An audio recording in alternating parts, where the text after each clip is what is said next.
Ser super obcecada em não ser racista provavelmente te faz racista.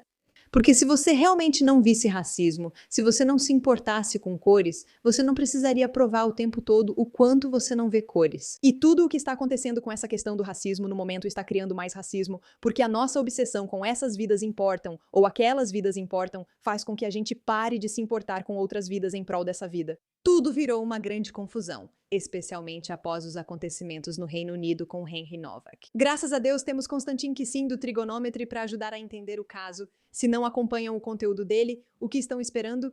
E sejam bem-vindos ao Pushback. Eu sou Meira K, sua apresentadora. Vamos analisar essa peça épica, vista por 30 milhões de pessoas e que deveria ser vista por centenas de milhões, pois explica toda essa loucura sobre racismo, enquanto todos afirmamos não sermos racistas, etc.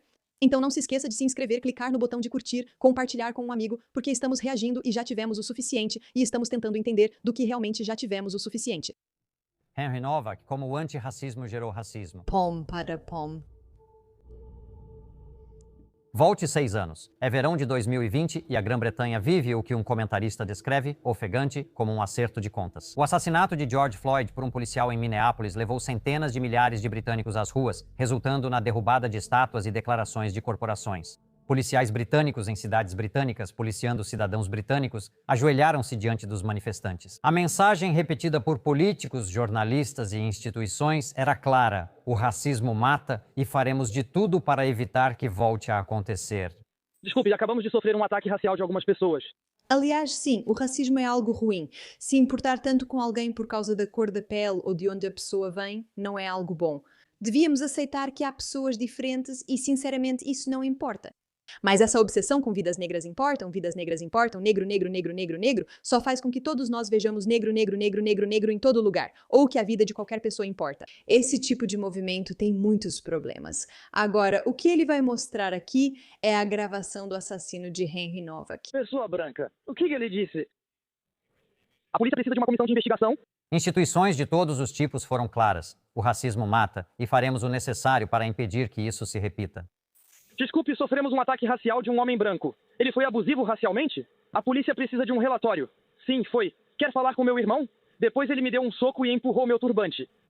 6 anos depois, Henry Novak, um estudante de 18 anos, foi esfaqueado 5 vezes em uma rua de Southampton. Enquanto sangrava, contou aos policiais exatamente o que ocorreu. Ele foi esfaqueado por Vikram Digwa, que estava próximo. Já Digwa afirmou à polícia ter sido alvo de ataque racista. Os policiais confiaram em Digwa e algemaram Novak, que enquanto desmaiava repetia: "Eu não consigo respirar", segundo as imagens da câmera corporal. As mesmas 4 palavras que 6 anos antes haviam se tornado a frase marcante de um movimento político. Elas foram estampadas em murais, entoadas em marchas, impressas em camisetas. Foram ditas no plenário do Congresso dos Estados Unidos e citadas em debates em Westminster. A questão sobre a frase "eu não consigo respirar" é que ela não é uma declaração política e nunca deveria ser uma declaração política. Na verdade, é uma frase que significa que alguém está morrendo. Eu não consigo respirar quando você está sendo algemado, e quando você diz que foi esfaqueado, pode significar que você realmente não consegue respirar. Mas isso se tornou algo cujo significado as pessoas quase deixaram de compreender a importância.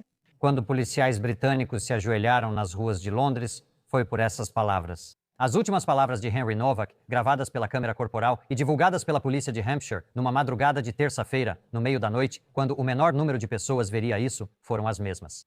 "Eu não consigo respirar." Ele disse isso algemado no chão, sangrando após 5 facadas, para policiais que consideraram o agressor a verdadeira vítima. Você não verá as palavras de Henry escritas em um mural. Nenhum político vai citá-las na Câmara dos Comuns. Nenhuma empresa vai mudar seu logotipo. O establishment, que imortalizou 4 palavras ditas por um homem negro em Minneapolis, respondeu com um silêncio institucional quando as mesmas palavras foram ditas por um garoto branco morrendo em Southampton. Esse silêncio não é neutro.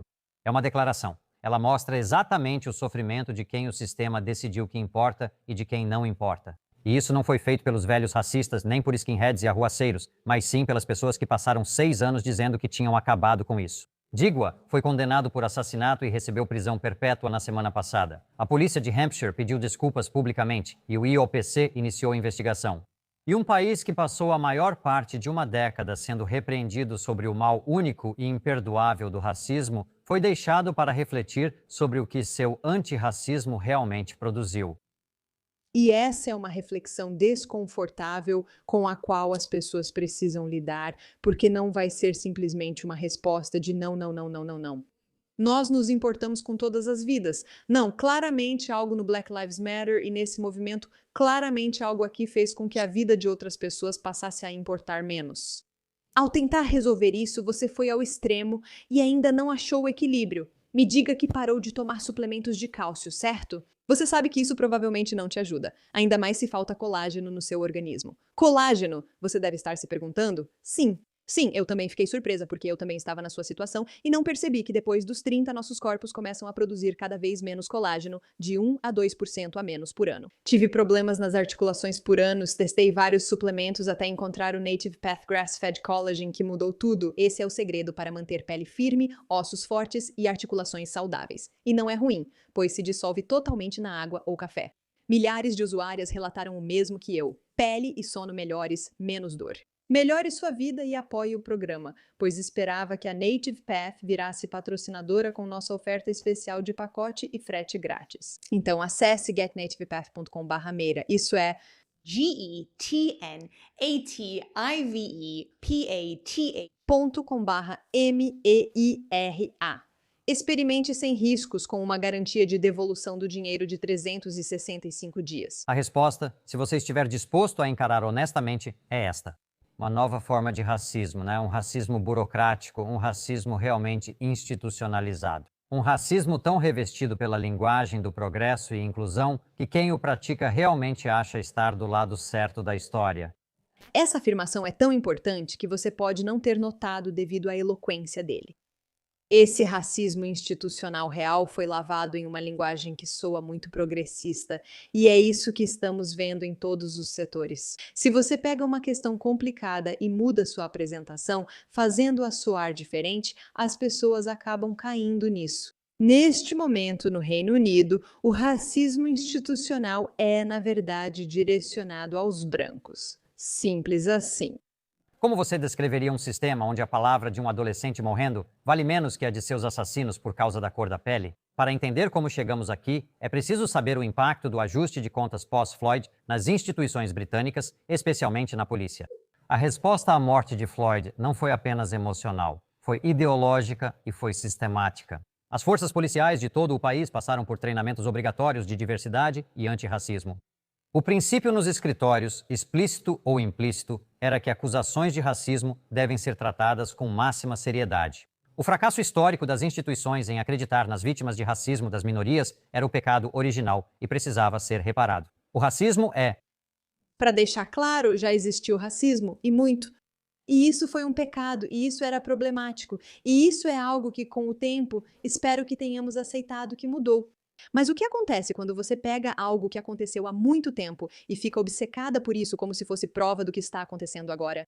Ruim. Tentar resolver isso é bom. O problema surge ao aplicar isso sem julgamento no mundo real.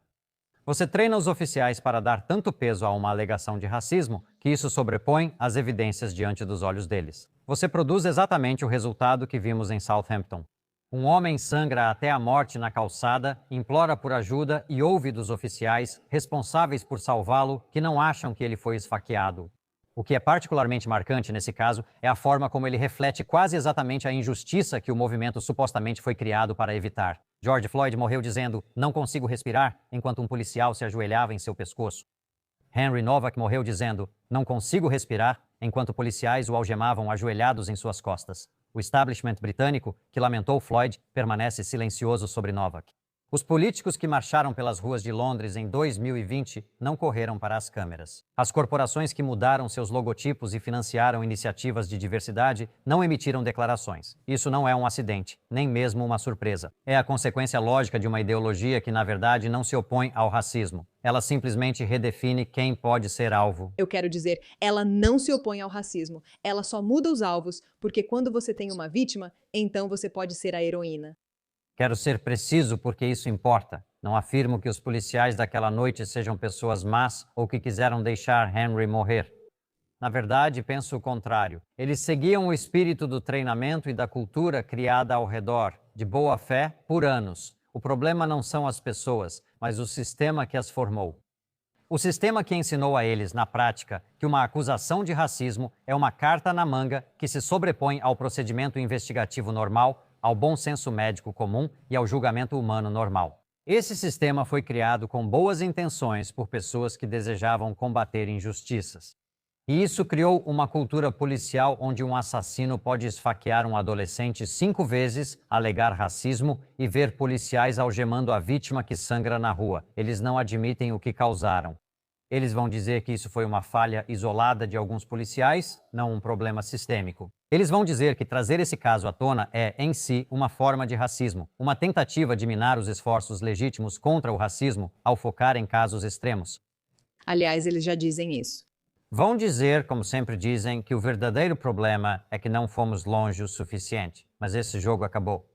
Quem enxerga e ouve a verdade sabe o que ocorreu aqui. Um jovem morreu. O assassino usou uma ideologia para evitar a justiça, ainda que por pouco tempo. Instituições reformadas pelo antirracismo agora são abertamente racistas contra brancos. Se você aprecia esses vídeos, Sim, ele está certo, essa é a verdade. E fico feliz em dizer que acho que a maioria de nós aqui no Pushback está de olhos e ouvidos abertos enquanto escuta, e estamos bem conscientes do que realmente estamos vendo aqui. Então vamos permitir que eles façam isso? Vamos permitir que continue assim, que eles possam nos manipular para pensar que simplesmente não fizeram o suficiente? Ou vamos dizer, pessoal, vocês cometeram um erro, é hora de ir embora.